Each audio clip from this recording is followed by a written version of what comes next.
Book 8 पुस्तक 8 इसमें कोई शक नहीं होगा कि कानून बनाने वालों को सबसे पहले युवाओं की शिक्षा पर ध्यान देना चाहिए। या शिक्षा को नज़रअंदाज करने से राज्यों को नुकसान होता है। नागरिक को उस सरकार के हिसाब से डाला जाना चाहिए जिसके तहत वह रहता है, क्योंकि हर सरकार का एक खास कैरेक्टर होता है जो शुरू में बना था और जो उसे बनाए रखता है। डेमोक्रेसी और कैरेक्टर डेमोक्रेसी बनाता है और ओलिगार्की का कैरेक्टर और ओलिगार्की बनाता है। और कैरेक्टर जितना अच्छा होगा सरकार भी उतनी ही अच्छी होगी।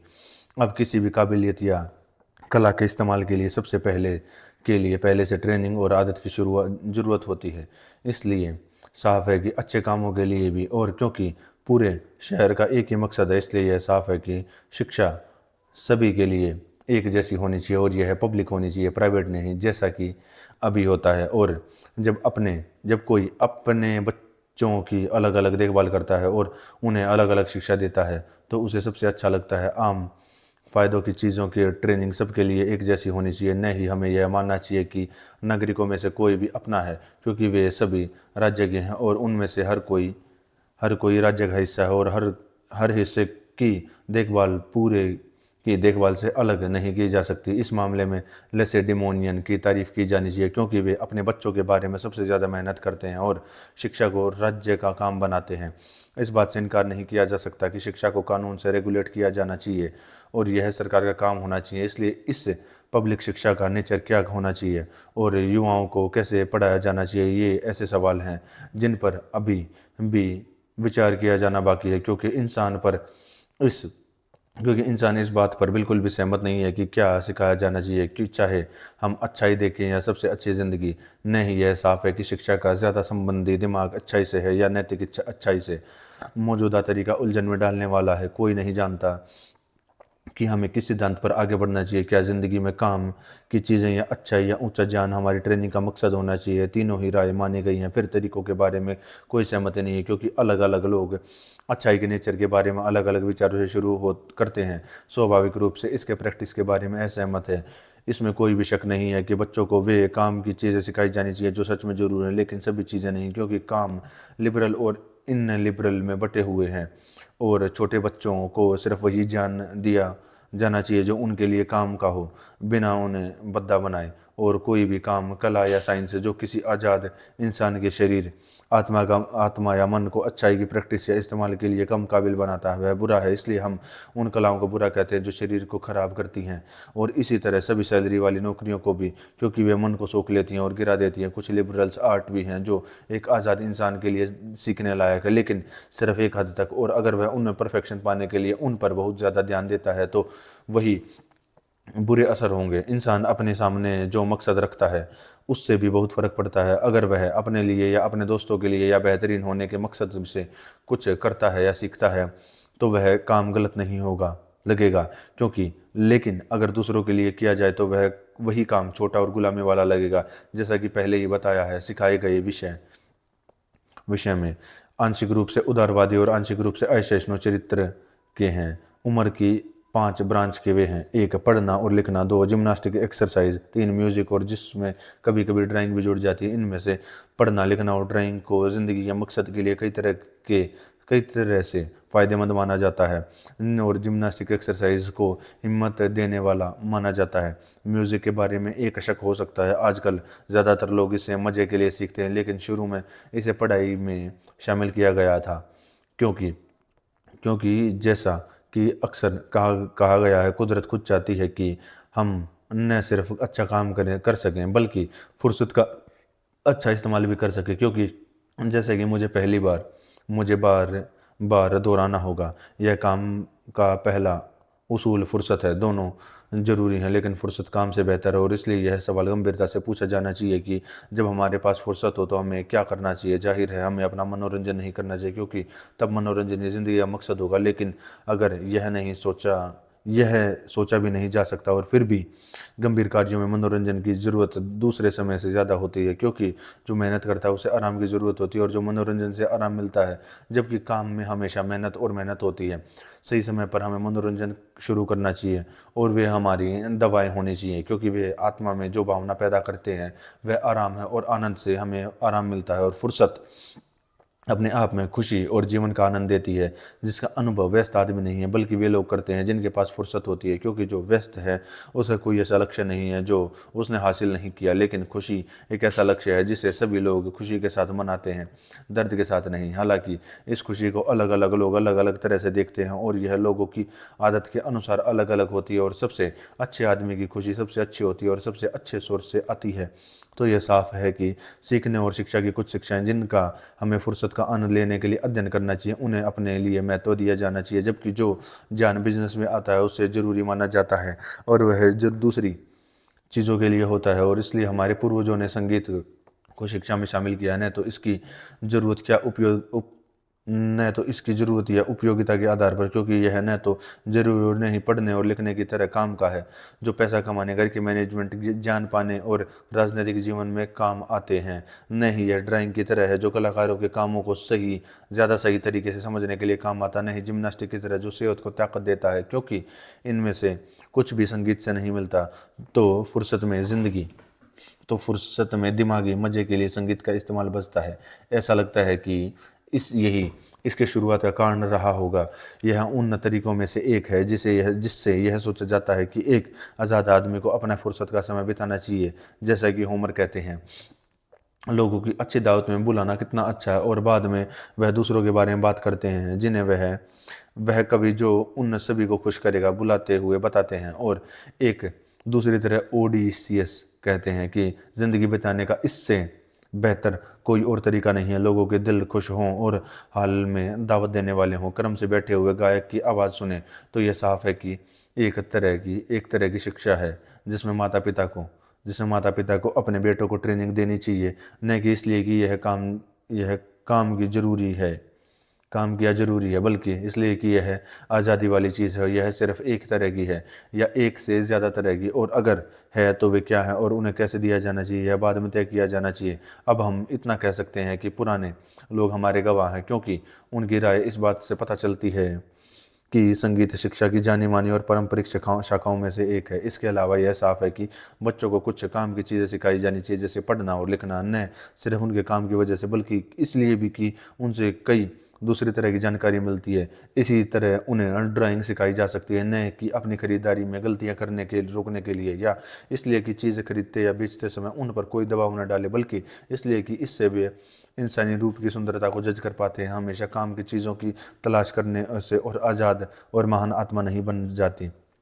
अब यह साफ है कि पढ़ाई में आदत को तर्क से पहले और शरीर को और दिमाग से पहले रखना चाहिए, और इसलिए लड़कों को ट्रेनर को सौंप देना चाहिए जो जो उनमें शरीर की सही आदत डालता है, और कुश्ती मास्टर को जो उनकी एक्सरसाइज सिखाता है। आजकल जो राज्य बच्चों का सबसे ज़्यादा ध्यान रखते हैं उनमें से कुछ का मकसद उन्हें एथलेटिक आदत डालना होता है, लेकिन वे सिर्फ उनके शरीर को नुकसान पहुंचाते हैं और उनकी ग्रोथ को रोकते हैं। लेकिन हालांकि लेसेडिमोनियन इस गलती पर नहीं पड़े हैं, फिर भी वे अपने बच्चों को ऐसी मेहनत वाली एक्सरसाइज से परेशान करते हैं जिनसे उन्हें लगता है कि वे हिम्मतवर बन ज- जाएंगे। लेकिन सच तो यह है कि जैसा कि हमने अक्सर दोहराया है, शिक्षा सिर्फ इसी या इसी और किसी और मकसद के लिए नहीं होनी चाहिए। और अगर हम लेसेडिमोनियन को अपने मकसद में सही भी मान ले तो वे भी उसे हासिल नहीं कर पाते, क्योंकि जंगली लोगों और जानवरों से हिम्मत सबसे ज़्यादा क्रूरता से नहीं बल्कि नरमी और शेर जैसी होती है।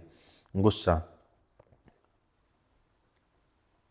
गुस्सा ऐसी कई जातियां हैं जो इंसानों को मारने और खाने के लिए तैयार रहती हैं, जैसे कि अकियन और हेनियोची, जो दोनों ब्लैक शीप के आसपास रहते हैं। और दूसरी अंदरूनी जातियां भी हैं जो उतनी ही बुरी या उससे ही बुरी हैं, जो सब लूटपाट करके गुजारा करती हैं, लेकिन उनमें हिम्मत नहीं होती।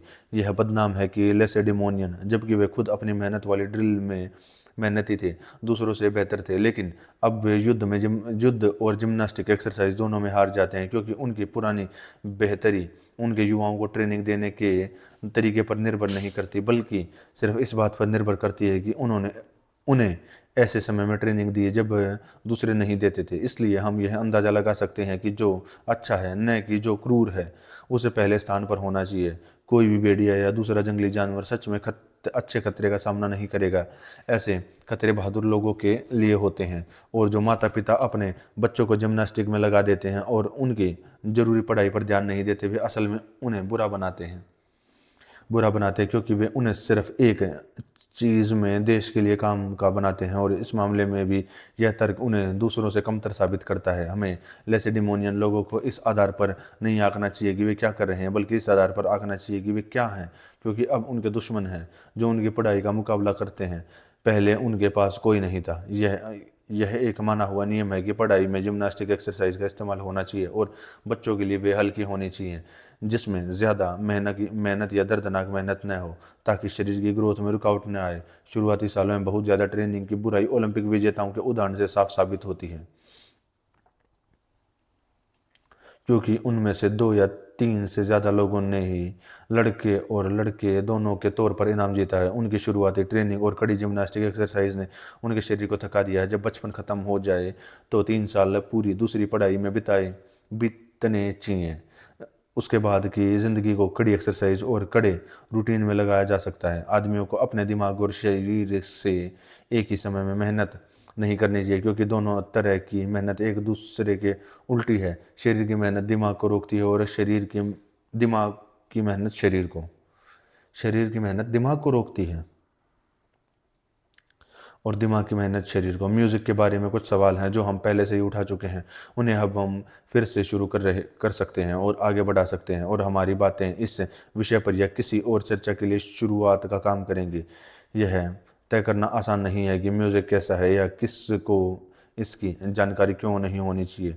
क्या हम कहें कि मनोरंजन और आराम के लिए, जैसा सोना या पीना, जो अपने आप में नहीं है लेकिन अच्छे हैं, और साथ ही ध्यान रखें कि इन्हें बंद कर दें, जैसा कि यूरिपेडेसा कहते हैं। और इसलिए लोग इन्हें म्यूज़िक के बराबर मानते हैं और तीनों का इस्तेमाल करते हैं: नींद, पीना, म्यूज़िक, जिनमें कुछ लोग डांस भी जोड़ते हैं। या हम यह तर्क दें कि म्यूज़िक अच्छा ही लाता है, इस आधार पर कि यह हमारे दिमाग को बना सकते हैं और हमें सच्चे सुखों की आदत डाल सकता है, जैसे हमारे शरीर को जिम्नास्टिक से एक खास तरह से बनाया जाता है। या हम कहें कि यह फुर्सत के मजे और दिमागी कसरत में मदद करता है, जो एक तीसरा विकल्प है।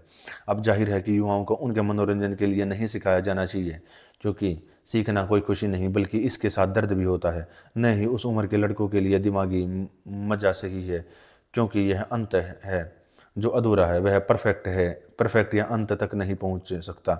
लेकिन शायद यह कहा जा सकता है कि लड़के बड़े होने पर मिलने वाले मनोरंजन के लिए म्यूजिक सीखते हैं। अगर ऐसा है तो वे खुद क्यों सीखें, और फारसी और मीडियन राजाओं की तरह दूसरों को सुनकर मिलने वाले आनंद और शिक्षा का आनंद क्यों न लें। क्योंकि यकीनन जिन हुनरमंद लोगों ने म्यूज़िक को अपनी ज़िंदगी का बिजनेस और प्रोफेशन बना लिया है, वे उन लोगों से बेहतर परफॉर्मर होंगे जो सिर्फ सीखने के लिए प्रैक्टिस करते हैं। अगर उन्हें म्यूज़िक सीखना ही है तो उसी हिसाब से उन्हें खाना बनाना भी सीखना चाहिए, जो कि बेतुका है। और यह भी मान लें कि म्यूज़िक करेक्टर बना सकता है, तो भी यह ऐतराज़ बना रहता है कि हमें खुद क्यों सीखना चाहिए। हम लेसेडिमोनियन की तरह दूसरों को सुनकर सच्चाई मज़ा क्यों नहीं पा सकते और सही फैसला क्यों नहीं ले सकते, क्योंकि वे म्यूज़िक सीखे बिना भी, जैसे कि वे कहते हैं, अच्छी और बुरी दोनों का सही फैसला कर सकते हैं। या फिर अगर म्यूज़िक का इस्तेमाल खुशी और दिमागी मज़ा बढ़ाने के लिए किया जाना चाहिए, तो यह भी ऐतराज़ बना रहता है। हमें दूसरों के परफॉर्मेंस का मज़ा लेने के बजाय खुद क्यों सीखना चाहिए। हम जो कर रहे हैं उसे हम देवताओं के बारे में अपनी सोच से समझ सकते हैं, कि क्योंकि कवियों में ज्यूस खुद नहीं है। या वीणा पर गाना या बजाना नहीं। हम प्रोफेशनल कलाकारों को अश्लील कहते हैं। कोई भी आज़ाद आदमी तब तक नहीं बजाएगा या गाएगा जब तक कि वह नशे में न हो या मजाक में न हो। इसलिए इन बातों को अभी के लिए छोड़ दिया जा सकता है। पहला सवाल है कि म्यूज़िक पढ़ाई का हिस्सा होना चाहिए या नहीं। हमारी बातचीत में जिन 3 चीज़ों का जिक्र, उनमें से यह कौन सी है? एजुकेशन या मनोरंजन या दिमागी मजा? क्योंकि इसे तीनों में गिना जा सकता है और ऐसा लगता है कि यह उन सभी का हिस्सा है। मनोरंजन आराम के लिए होता है और यह आराम जरूरी तौर पर मीठा होता है, क्योंकि यह मेहनत से होने वाला दर्द का इलाज है। और दिमागी मजे में न सिर्फ अच्छी चीज़ें होती है, बल्कि अच्छी भी होती हैं, क्योंकि खुशी दोनों में से बनती है। सभी लोग इस बात से सहमत है कि म्यूज़िक सबसे अच्छी चीज़ों में से एक है, चाहे गाने के साथ हो या गाने के बिना। जैसा कि मुझसे यस कहते हैं, इंसानों के लिए गाना सबसे मीठी चीज़ है, इसलिए और अच्छे कारणों से इसे सोशल गैदरिंग और मनोरंजन में शामिल किया जाता है, क्योंकि यह इंसानों के दिलों को खुश करता है। इसलिए सिर्फ इसी आधार पर हम यह मान सकते हैं कि युवाओं को इसकी ट्रेनिंग दी जानी चाहिए, क्योंकि मासूम खुशियाँ न सिर्फ ज़िंदगी के मकसद के साथ मेल खाती हैं, बल्कि वे आराम भी देती हैं। और जहाँ लोग शायद ही अपने मकसद तक पहुँच पाते हैं, बल्कि अक्सर रास्ते में आराम करते हैं और अपना मनोरंजन करते हैं, न सिर्फ किसी अच्छे काम के लिए बल्कि मज़े के लिए भी।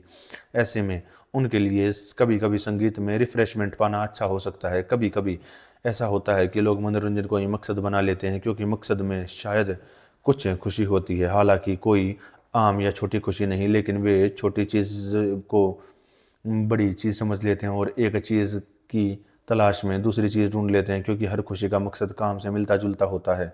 क्योंकि अंत किसी काम का नहीं है, और न ही हमने जिन खुशियों के बारे में बताया वे किसी भविष्य के लिए हैं, बल्कि अतीत के लिए हैं। यानी वे पिछली मेहनत और दर्द को कम करने के लिए हैं। और हम यह अंदाज़ा लगा सकते हैं कि यही वजह है कि लोग आम खुशियों को ढूंढते हैं, खुशियों से खुशी ढूंढते हैं, लेकिन संगीत का इस्तेमाल न सिर्फ पिछली मेहनत को कम करने के लिए किया जाता है, बल्कि मनोरंजन के लिए भी किया जाता है। और कौन कह सकता है कि इस इस्तेमाल के साथ इसका कोई और इस्तेमाल नहीं हो सकता, इस आम खुशी के अलावा, जिसे सभी महसूस करते हैं और शेयर करते हैं। क्योंकि संगीत से मिलने वाली खुशी नेचुरल है और इसलिए सभी उम्र और किरदारों के लिए सही है। क्या इसका किरदार और आत्मा पर भी कुछ असर नहीं हो सकता? अगर किरदारों पर इसका असर है तो इसका ऐसा असर जरूर होगा, और वे इतने प्रभावित होते हैं। यह ओलंपस और कई गानों की ताकत से साबित होता है, क्योंकि इसमें कोई शक नहीं है कि वे जोश से भरते हैं, और जोश आत्मा के नैतिक हिस्से की भावना है। इसके अलावा जब लोग नकल सुनते हैं, भले ही सिर बिना सुर या लय के, तो उनकी भावनाएं हमदर्दी से भर जाती हैं। चूंकि संगीत एक खुशी है और अच्छाई खुशी मानने, प्यार करने और नफरत करने में है, तो साफ है कि सही फैसले लेने की ताकत और अच्छे स्वभाव और अच्छे कामों में खुशी पाने से ज़्यादा हमें किसी और चीज़ की चिंता नहीं। लय और सुर, गुस्से और नरमी की, और हिम्मत और संयम की, और आमतौर पर अच्छाइयों और बुराइयों की नकल करते हैं, और असली प्यार से बिल्कुल कम नहीं होते। जैसा कि हम अपने अनुभव से जानते हैं, क्योंकि ऐसे सुरों को सुनने से हमारी आत्मा में बदलाव आता है।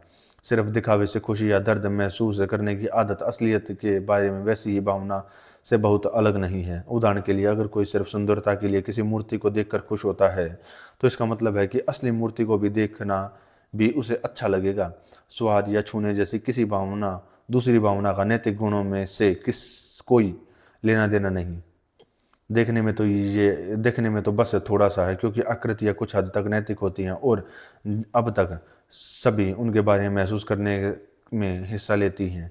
फिर आकृतियाँ और रंग नकल नहीं है, बल्कि नैतिक आदतों के संकेत है। शरीर जो एहसास की हालत बताता है, उसके संकेत है। नैतिकता के साथ उनका जुड़ाव बहुत है लेकिन जहाँ तक है युवाओं को पोषण के कामों को नहीं, बल्कि पोलीगनोटूसा पोलीग्लोन पोलीगनोटूसा या किसी भी दूसरे पेंटर या मूर्तिकार के कामों को देखना सिखाया जाना चाहिए, जो नैतिक विचार दिखाते हैं। दूसरी तरफ सिर्फ दोनों में भी किरदार की नकल होती है, क्योंकि म्यूजिक के तरीके असल में एक दूसरे से अलग होते हैं। जो लोग उन्हें सुनते हैं, उन पर हर एक का अलग असर होता है। उनमें से कुछ लोगों को दुखी और गंभीर बना देते हैं, जैसे तथाकथित मिक्सोलिडियन। दूसरे मन को कमजोर कर देते हैं, जैसे रिलैक्स्ड हारमोनी। और दूसरे फिर से एक शांत और स्थिर स्वभाव, जो डोरियन का खास असर लगता है। फ्रीजियन जोश लगाता है। इस एजुकेशन के ब्रांच के फिलोसफिकल लेखकों ने इस विषय पर अच्छी तरह से बात की है, और वे अपने तर्कों को फैक्ट से साबित करते हैं। यही सिद्धांत रिदम पर भी लागू होता है। कुछ में आराम का कैरेक्टर होता है, दूसरे में गति का, और इनमें से भी कुछ में ज़्यादा आम तो कुछ में ज़्यादा बढ़िया मूवमेंट होता है। यह दिखाने के लिए काफ़ी कुछ कहा जा चुका है कि म्यूज़िक में कैरेक्टर बनाने की ताकत होती है, और इसलिए इसे युवाओं की एजुकेशन में शामिल किया जाना चाहिए। यह स्टडी जवानी के स्टेज के लिए सही है, क्योंकि युवा लोग अगर वे मदद कर सकें तो ऐसी कोई भी चीज़ बर्दाश्त नहीं करेंगे जो खुशी से मीठी न हो। और म्यूज़िक में एक नेचुरल मिठास होती है। ऐसा लगता है कि हम में हारमोनी और रिदम के लिए एक तरह का लगाव है, जिससे कुछ फिलोसोफर कहते हैं कि आत्मा एक हारमोनी है, जबकि दूसरे कहते हैं कि उसे हारमोनी होती है। अब हम अब हमें उस सवाल का जवाब तय करना है जो पहले ही उठाया जा चुका है, चाहे बच्चे उन्हें खुद गाना या बजाना सिखाया जाना चाहिए या नहीं। साफ है कि कला की असल प्रैक्टिस से करेक्टर में सिर्फ फ़र्क आता है। जो लोग परफॉर्म नहीं करते उनके लिए दूसरों के परफॉर्मेंस को अच्छे से जज करना मुश्किल, अगर नामुमकिन नहीं तो ज़रूर है। इसके अलावा बच्चों के पास करने के लिए कुछ न कुछ होना चाहिए। और आर, आ, आर्किटास का खड़खड़ाहट वाला खिलौना जो लोग अपने बच्चों को मनोरंजन करने और घर में कुछ भी तोड़ने से रोकने के लिए देते हैं, यह एक बहुत अच्छा आविष्कार है, क्योंकि एक छोटा बच्चा शांत नहीं रह सकता। खड़खड़ाहट एक खिलौना है जो बच्चे के दिमाग के लिए सही है। और म्यूजिक एजुकेशन बड़े बच्चों के लिए खड़खड़ाहट यह खिलौना है। तो हम इस नतीजे पर पहुंचे हैं कि उन्हें म्यूजिक एक इस तरह से सिखाया जाना चाहिए कि वे न सिर्फ क्रिटिक बने बल्कि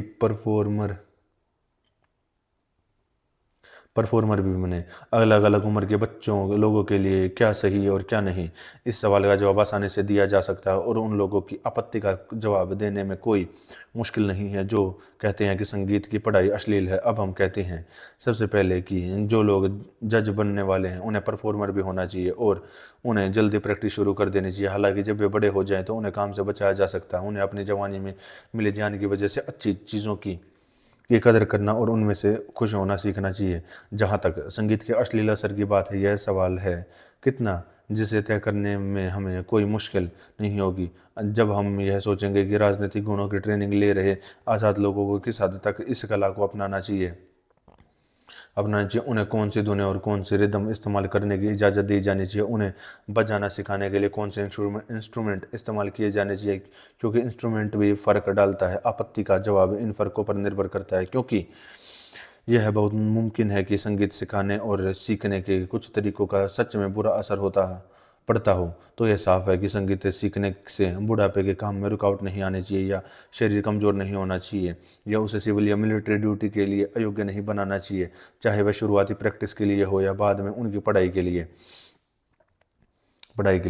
सही तरीका तभी मिलेगा जब म्यूज़िक के स्टूडेंट प्रोफेशनल मुकाबलों में सिखाई जाने वाली कलाओं से दूर रहें और उन शानदार कलाओं को सीखने की कोशिश न करें जो आजकल ऐसे मुकाबले में फैशन में है और जिनसे शिक्षा मिली है। युवाओं को तब तक अपनी पढ़ाई जारी रखनी चाहिए जब तक वे अच्छे दोनों और लय में मजा महसूस करने लायक न हों, न कि सिर्फ संगीत के उस आम हिस्से में जिसे हर गुलाम या बच्चा, यहाँ तक कि कुछ जानवर भी मजा लेते हैं। इन सिद्धांतों में से हम यह भी अंदाज़ा लगा सकते हैं कि कौन से इंस्ट्रूमेंट इस्तेमाल करने चाहिए। बांसुरी या कोई दूसरा इंस्ट्रूमेंट है जिसके लिए बहुत ज़्यादा स्किल ज़रूरत होती है, जैसे कि हार्प, उसे एजुकेशन में शामिल नहीं करना चाहिए, बल्कि सिर्फ ऐसे इंस्ट्रूमेंट को शामिल करना चाहिए जो म्यूज़िक या एजुकेशन के दूसरे हिस्सों के इंटेलिजेंट स्टूडेंट बना सके। इसके अलावा बांसुरी ऐसा इंस्ट्रूमेंट नहीं है जिसका इस्तेमाल मोरल असर हो। यह बहुत अच्छा एक्साइटिंग है। इसे इस्तेमाल करने का सही समय वह है जब परफॉर्मेंस का मकसद इंट्रैक्शन देना नहीं है बल्कि पैशन को शांत करना हो। और एक और बात, बांसुरी आवाज़ के इस्तेमाल में जो रुकावट डालती है वह इसकी लिखाई पढ़ाई की अहमियत को कम करती है। इसलिए पुराने ज़माने के लोग सही थे जब उन्होंने युवाओं को आज़ाद लोगों को बांसुरी बजाने से मना किया। हालांकि उन्होंने कभी इसकी इजाज़त दी थी, क्योंकि जब उनकी दौलत ने उन्हें ज़्यादा फुर्सत दी और उनके मन में बेहतरीन सोच थी तो वे अपने कामयाबी से पहले ही और बाद में ही खुश होते थे।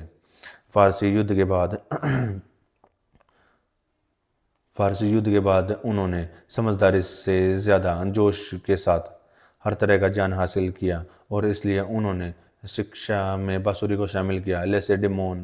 लेसेडेमन में एक कोरागस था जो बांसुरी से कोरस को लीड करता था और एथेंस में यह इंस्ट्रूमेंट इतना पॉपुलर हो गया कि ज़्यादातर आज़ाद लोग इसे बजा सकते थे। इसकी लोकप्रियता उस टैबलेट से पता चलती है जिसे थ्रेस्पियस ने एक फेंटाइडस को कोरस देते समय समर्पित किया था। बाद के अनुभवों से लोगों को यह तय करने में मदद मिली कि असल में अच्छाई के लिए क्या है और क्या नहीं। और उन्होंने बांसुरी और कई दूसरे पुराने ज़माने के इंस्ट्रूमेंट जैसे लिडियन हार्प, कई तारों वाले लीरे, हेप्टागन, ट्रायंगल, साबुका और इस तरह के दूसरे इंस्ट्रूमेंट को मना कर दिया, जो सिर्फ सुनने वाले को खुशी देने के लिए होते थे और जिनके लिए जिनके लिए हाथ की बहुत ज़्यादा स्किल की ज़रूरत होती थी। पुराने ज़माने की कहानियों में इसका एक मतलब है जो बताती है कि कैसे एथीन ने बांसुरी बनाई और फिर उसे फेंक दिया।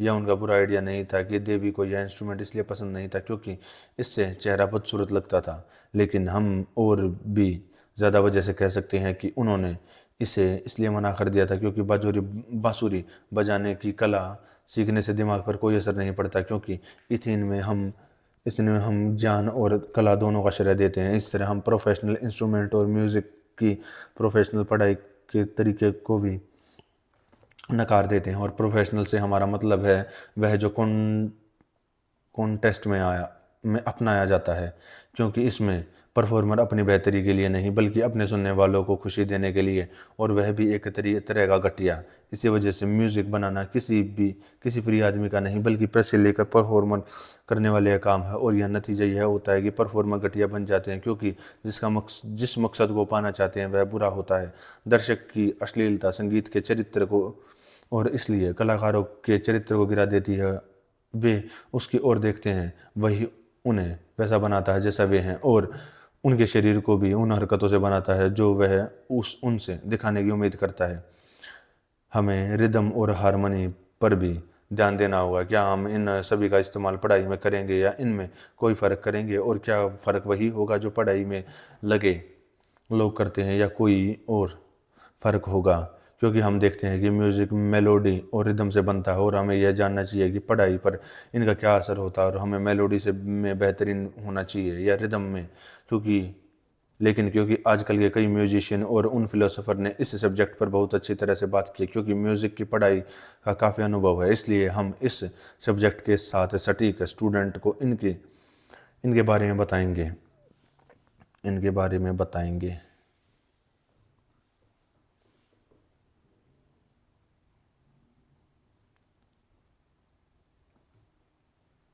अभी इसके बारे में सिर्फ लेजिस्लेटर के तरीके से बात करेंगे, जिसमें आम प्रिंसिपल का ध्यान रखा जाएगा। हम कुछ फिलोसोफर द्वारा सुझाए गए धुनों के बंटवारे को मानते हैं, जैसा कि एथिकल धुनें, एक्शन वाली धुनें और जोशीले या प्रेरणा देने वाली धुनें, जिनमें से हर एक का, जैसा कि वे कहते हैं, उनसे मिलता जुलता एक तरीका या तालमेल होता है।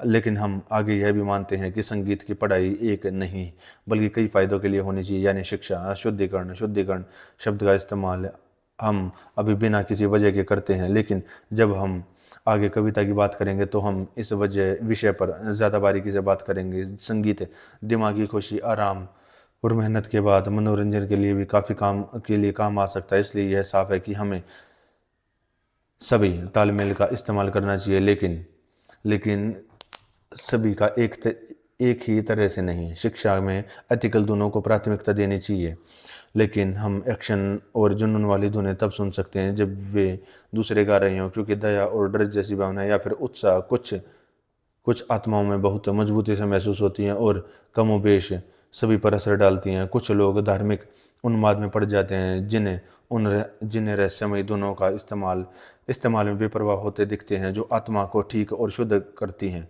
जो लोग दया या डर और हर तरह के इमोशनल नेचर से प्रभावित होते हैं, उन्हें भी ऐसा ही अनुभव होता है। दूसरे लोग किसी ऐसी चीज़ से उत्तेजित होते हैं जो उन पर खास असर डालती है, और सभी एक तरह से शुद्ध हो जाते हैं और उनकी आत्माएं हल्के और खुश हो जाती हैं।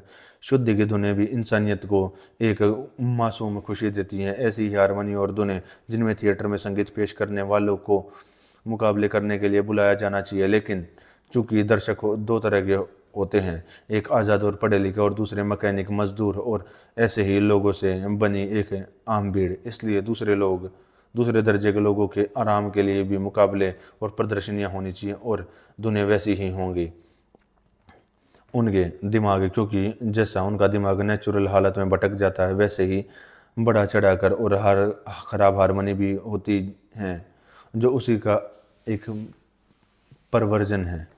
इंसान को उसी चीज़ से खुशी मिलती है जो उसके लिए नेचुरल, और प्रोफेशनल म्यूजिशियन को इस तरह के घटिया म्यूज़िक को कमतर ऑडियंस के सामने प्रैक्टिस करने की इजाज़त दी जा सकती है। लेकिन एजुकेशन के मकसद से, जैसा कि मैंने पहले कहा है, उन मोड्स और धुनों का इस्तेमाल किया जाना चाहिए जो एथिकल हों, जैसे डोरियन।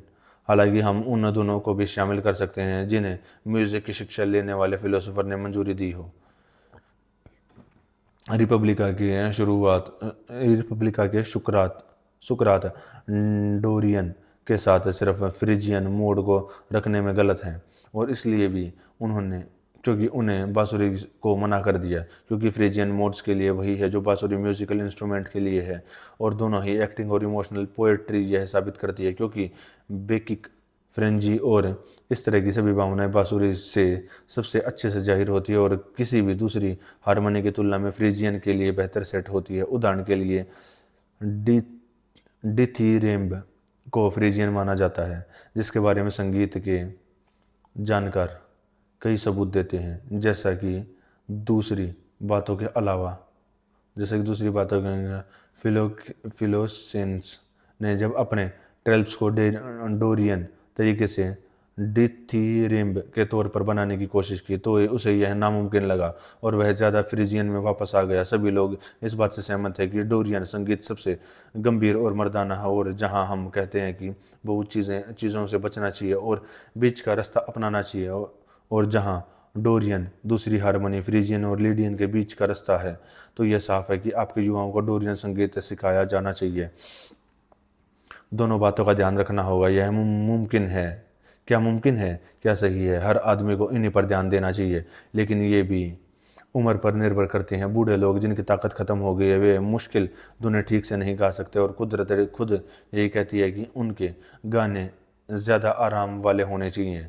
इसलिए संगीतकार भी सुकरात को